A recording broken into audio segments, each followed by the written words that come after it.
Putin के special दूत ने कर दिया स्पेशल धमाका। रूस के सरप्राइज से बाग बाग हुआ भारत का दिल। ये हुई ना जिगरी वाली बात। भारत की किस सच्चाई ने खोल दी दुनिया की आंखें? किस बात पर फिर से धमाका कर गया भारत? क्या है रूस का सरप्राइज धमाका? कैसे भारत को अपना फैन बना गया रूस? देखे इस दिशा में आगे बढ़ भारत ने गाड़ दिए झंडे। हो रही है चारों तरफ भारत की चर्चा। अब रूस ने लगा दिए चार चांद। दोस्तों, तेल का खेल पश्चिमी देशों ने खूब खेला। जब तक खेल पाए तब तक खेला, लेकिन अब खेल के नियम बदल चुके हैं। अब चालें भारत चलता है और दुनिया उन चालों की या तो काट ढूंढती है या फिर उन्हें स्वीकार करके उसी राह पर चलती है।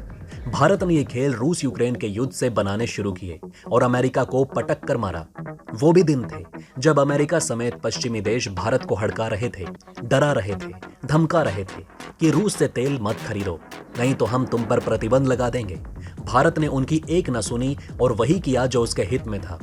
आज वही अमेरिका और पश्चिमी देश अपनी ऊर्जा आपूर्ति भी भारत से तेल खरीद कर रहे हैं। अब भारत वैश्विक राजनीति को अपने अनुसार चलाता है, अपनी शर्तों पर चलाता है। आज का समय ऐसा है कि खिलौनों से लेकर वैक्सीन तक और शस्त्रों से लेकर तेल आपूर्ति तक हर क्षेत्र में भारत का बोलबाला है। अब इन सब के बीच भारत रूस ने ऐसा धमाका किया जिसके बारे में किसी को भरोसा नहीं हो रहा है। जी हाँ दोस्तों, ये जो खुलासा आज हम करने वाले हैं ये बहुत ही महत्वपूर्ण है और इसने दुनिया भर के कई देशों को हिलाकर रख दिया।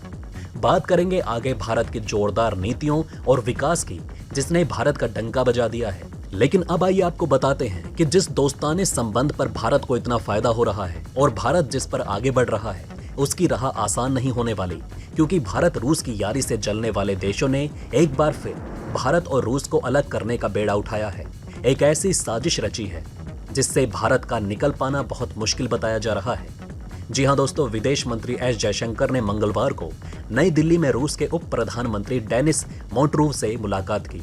डेनिस मांतुरोव 2 दिवसीय भारत के दौरे पर आए हैं। 2 दिन में ये जयशंकर और मांतुरोव के बीच दूसरी मुलाकात है। मांतुरोव रूस के उद्योग और व्यापार मंत्री भी हैं।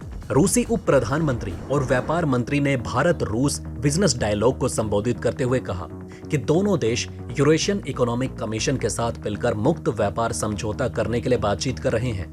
उन्होंने कहा कि रूस भारत के साथ व्यापार बढ़ाने की कोशिश कर रहा है।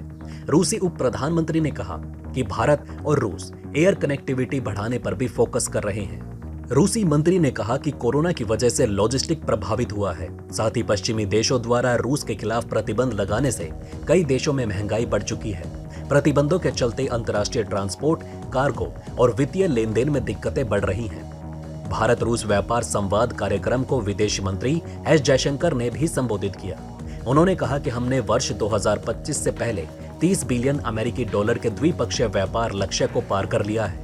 उन्होंने उम्मीद जताई कि यह बढ़ना जारी रहेगा। जयशंकर ने कहा कि भारत और रूस को दोनों पक्षों के व्यवसाय को प्रेरित करने की आवश्यकता है। जयशंकर ने कहा कि ऐसे समय में जब रूस एशिया की ओर अधिक देख रहा है, रूसी संसाधन एवं प्रौद्योगिकी भारत की प्रगति में मजबूत योगदान कर सकते हैं। जयशंकर ने भारत और रूस के बीच आर्थिक संपर्क में व्यापार असंतुलन की समझने योग्य चिंताओं का उल्लेख किया और कहा कि इस मुद्दे से त्वरित आधार पर निपटने की जरूरत है। रूसी उप प्रधानमंत्री ने कहा कि भारत अंतर्राष्ट्रीय उत्तर दक्षिण परिवहन गलियारे INSTC के ढांचे के भीतर प्रमुख भागीदारों में से एक बन सकता है। अगर ऐसा हुआ तो ये भारत के लिए रूस का सबसे बड़ा कदम होगा। उन्होंने कहा कि यूरेशियन आर्थिक आयोग के साथ मिलकर हम भारत के साथ मुक्त व्यापार समझौते पर बातचीत को तेज करने की उम्मीद कर रहे हैं। आइए दोस्तों, अब जान लेते हैं कि आखिर FTA है क्या। दोस्तों, FTA का पूरा नाम है फ्री ट्रेड एग्रीमेंट, यानी मुक्त व्यापार संधि। इसके जरिए 2 देशों के बीच एक एग्रीमेंट किया जाता है और दोनों देशों के बीच के व्यापार को सरल बनाने पर काम किया जाता है। जब 2 देशों के बीच FTA साइन होता है तो उन देशों के बीच आयात निर्यात के तहत उत्पादों पर सीमा शुल्क, नियामक कानून, सब्सिडी और कोटा आदि में छूट दी जाती है या नियमों को आसान बना दिया जाता है। इससे दोनों देशों के बीच लागत कम होती है और वैश्विक स्तर पर दोनों देशों के रेट कम हो जाते हैं। इससे व्यापार में काफी ज्यादा बढ़ोतरी होती है। इतिहास में बहुत से देशों ने आपस में ये संधि की है और इसका फायदा भी मिला है। हालांकि कई बार इसके दुष्परिणाम भी देखने को मिलते हैं। जैसे उत्तर अमेरिका मुक्त व्यापार समझौते में मैक्सिको निर्यात से 2 लाख नई नौकरियां पैदा करने वाला था, लेकिन घाटे में बढ़ोतरी हुई और कई रोजगार खत्म हो गए। हालांकि अधिकतर इससे व्यापार को बढ़ाने में मदद मिलती है और अर्थव्यवस्था को गति मिलती है। इस समझौते में सामान, सेवाएं, निवेश, बौद्धिक संपदा आदि शामिल होते हैं। अब दोस्तों ये भी जान लीजिए कि भारत ने किन किन देशों के साथ किया है एफटीए। दोस्तों रिपोर्ट के अनुसार भारत ने सबसे पहले पूर्वी एशिया के देशों के साथ एफटीए किया था। इसके बाद भारत ने आसियान और सार्क देशों के साथ भी एफटीए किया। भारत के पास दक्षिण एशियाई मुक्त व्यापार क्षेत्र और Nepal, Bhutan, Thailand, Singapore, Japan और मलेशिया सहित 13 एफटीए थे। रूस और यूक्रेन के बीच चल रहे युद्ध के दौरान पश्चिमी देशों के द्वारा खूब दबाव बनाए जाने के बाद भी भारत ने अपना रुख स्पष्ट रखा। भारत ने वही किया जो उसके हित में था। भारत और रूस के संबंध अच्छे हैं। ऐसे में कई मामलों में भारत ने रूस का साथ भी दिया, तो वहीं रूस भी कई बार भारत के साथ खड़ा रहा। दोस्तों ध्यान देना होगा कि पश्चिमी देशों के दबाव के बाद भी भारत ने रूस से तेल खरीदना बंद नहीं किया, जिससे पश्चिमी देशों द्वारा रूस पर लगाए गए प्रतिबंधों के प्रभाव का नाम मात्र भी उस पर प्रभाव नहीं दिखा। वहीं भारत द्वारा रूस से तेल की खरीद जारी रखने से पश्चिमी देशों की तिलमिलाहट बढ़ी सो अलग। ये तो हुई भारत में रूस के तेल के आयात की बात, लेकिन मित्रता केवल इंपोर्ट से नहीं बल्कि एक्सपोर्ट से संतुलित हो जाएगी और इसी ओर रूस की तरफ से कदम उठाया गया। ये भी कह सकते हैं कि एस जयशंकर की नीतियों और प्रयास का प्रभाव दिख रहा है। दोस्तों आपको बता दें कि भारत और रूस के बीच व्यापार में भारत और रूस दोनों को घाटा हो रहा है। भारत की तरफ से रूस से आयात बड़ी मात्रा में किया जा रहा है, जबकि भारत रूस को निर्यात अधिक नहीं कर पा रहा। ऐसे में भारत से रूस को हो रहे निर्यात में कमी आ रही है। लेकिन अब रूस के इस फैसले से माना जा रहा है कि आने वाले दिनों में भारत की तरफ से रूस को किए जाने वाले निर्यात में जबरदस्त उछाल आ सकता है।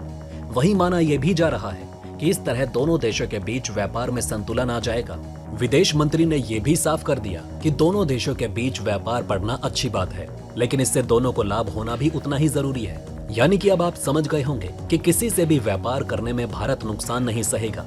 आज एस जयशंकर के स्पष्ट और तीखे संवाद और नीतियों का परिणाम है कि भारत से रूस अपने यहाँ वस्तुओं के एक्सपोर्ट की बात कर रहा है।